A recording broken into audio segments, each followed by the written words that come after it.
La participación de Zaire en el Mundial de Alemania 1974 marcó un hito en la historia del fútbol mundial al ser la primera selección del África negra que participó en uno de estos eventos. Su paso por la cita mundialista no iba a pasar para nada desapercibido.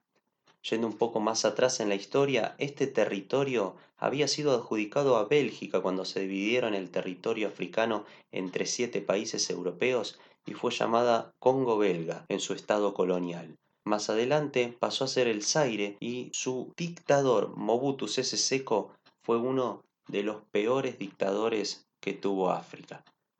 Pero vamos a referirnos más que nada a la selección, los leopardos como ellos hacían llamarse. En las eliminatorias habían dejado en el camino a Togo, Camerún, Zambia y Marruecos. Marruecos era el gran candidato a llegar al Mundial, pero Zaire lo había goleado 3-0 en la ida, favorecidos por el arbitraje, por lo que los árabes no se presentaban a la revancha. Algunos decían que Marruecos le tenía miedo a Mobutu, otros decían que el árbitro le había tenido miedo a Mobutu. Nunca se va a saber eso. Lo cierto es que Marruecos no se presentó al partido de revancha y Zaire clasificó automáticamente al Mundial. Ya en Alemania, los leopardos tenían en el grupo a Escocia, a Yugoslavia y nada menos que a Brasil. Fueron alojados en el grupo número 2. Sabían que sería complicado ganar un partido, pero nunca iban a imaginar que tanto. Los escoceses eran fuertes, pero por ahí les faltaba un poco de técnica y Zaire salió con un decoroso 0-2 en contra. Jugaba con una formación demasiado ofensiva, 4-2-4. Pero el siguiente partido, el DT de Zaire, que era por entonces el yugoslavo Blojed Vidinic, expulsó de la concentración de su equipo unos brujos que pretendían mejorar el rendimiento del equipo. Los hechiceros lo acusaron de pretender favorecer a Yugoslavia, país del que era originario Vidinic, pero con hechizo o sin hechizo, Yugoslavia destrozó 9-0 a Zaire. En realidad fue uno de los peores partidos de la historia, o de los más desparejos. A los 18 minutos del primer tiempo, Zaire ya perdía 3-0. Su arquero titular y una de las supuestas figuras, Mwamba Kasadi, era reemplazado por una decisión del técnico. Había tenido la culpa en los 3 goles. No había logrado llegar a sentarse en el banco cuando los europeos marcaron el cuarto gol. En realidad el arquero suplente recién había entrado y lo primero que hizo fue ir a buscar la pelota adentro. Su apellido era Tubilandu. El delantero Mulamba Bataille se iba expulsado por una fuerte falta a los 23 minutos. Había una inexperiencia internacional de los africanos que se hacía cada vez más evidente. Estaban cansados, estaban desilusionados, estaban deprimidos.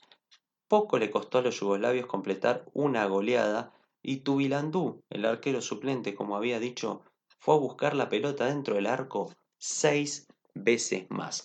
Como dato llamativo, se llegó a ver un suplente fumando en el banco, si eran tan malos jugando. Pero bueno, Brasil aparecía como último rival. Los sudamericanos tenían que ganar por 3 goles para pasar de ronda y para superar esos 2 goles que originalmente le había hecho Escocia. Pero los últimos campeones no estuvieron en su mejor tarde y recién a los 79 minutos Valdomiro marcó el 3-0 otra vez con una gran ayuda de Casadi que le permitió pasar de ronda. La actuación de los leopardos aireños fue bochornosa. 0 puntos, 14 goles en contra en 3 partidos y ninguno a favor. De hecho, hoy es uno de los equipos que nunca ha podido anotar en mundiales. Así y todo, la aventura mundialista de Zaire quedó en la historia por una jugada en particular. Justamente se dio en el partido de Brasil. Quienes estuvieron presentes en el campo, estoy seguro que nunca la van a olvidar. Durante el partido con la selección canarina, el rumano Nicolae Reinea sanciona a los africanos con un tiro libre directo. Cuando ordena la barrera, se retira e indica con el silbato que puede lanzarse la falta, y pasó esto. De un par de metros hacia atrás, mientras Rivelino dudaba, salió un leopardo verde corriendo de la barrera y golpeó el esférico con toda su alma. Se llamaba Ilunga Huepu y llevaba el número 2 de su selección.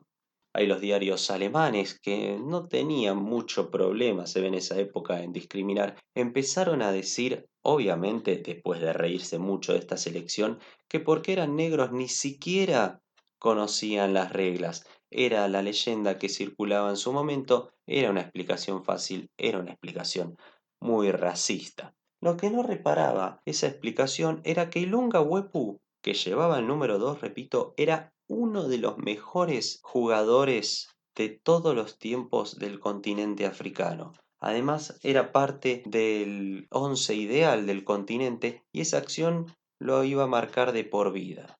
Nadie tampoco había tenido en cuenta que Zaire era el vigente campeón de África de selecciones, la primera nación subsahariana que se clasificaba para un mundial y que Huepu era una de las figuras.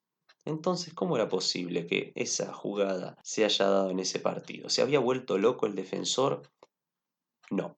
Gracias a una investigación posterior, se comprobó que el defensor estaba muy lejos de estar loco. Él argumentó que la guardia de Mobutu los había encerrado en el hotel y los había amenazado con no dejarlos regresar si perdían por 4-0. Entonces, todo encaja. Lo único que quiso hacer era tiempo. El partido para ese entonces ya estaba 3-0 y un gol más no le iba a permitir volver a su casa. Rivelino, descentrado, lanzó la pelota a las nubes. Suelen olvidarse también que no querían jugar porque no les pagaban, pero los militares los obligaron a cambiar de opinión y muchas de aquellas figuras podrían haber triunfado en Europa un cuarto de siglo más tarde, pero hoy viven en la miseria. En la República Democrática del Congo, el vagabundo Ilunga de 56 años siguió narrando su historia una y otra vez para quien lo escuche que alguna vez tuvo que hacerse el loco para poder regresar a su casa. Hoy en día, Ilunga ya falleció, así pasó el que hoy es en los números uno de los peores seleccionados que ha pasado por una cita internacional. Con la caída de Mobutu Sese Seko, el país pasó a ser la República Democrática del Congo, hoy tiene su selección y si bien no es una de las grandes potencias africanas, está mucho mejor y tiene algunas chances de poder clasificar a un mundial, como para cambiar la imagen que quedó históricamente. Gracias por haber escuchado esta historia infausta, trate de que su vida no sea infausta y trate también de no atajar como Casadi. Nos vemos el próximo viernes.